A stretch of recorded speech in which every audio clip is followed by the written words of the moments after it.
Всем привет! Добро пожаловать на мой канал. Сегодня хочу объяснить значение слов течет и текет. Слово течет происходит от однокоренного слова течь. Течет – это форма третьего лица.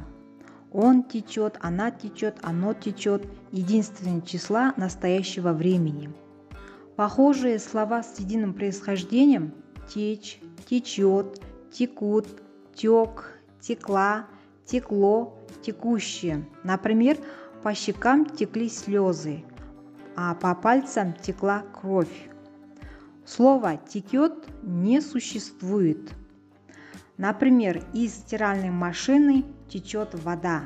Это форма третьего лица единственного числа. Значит, слово «текет» не существует. Всем успехов в изучении русского языка!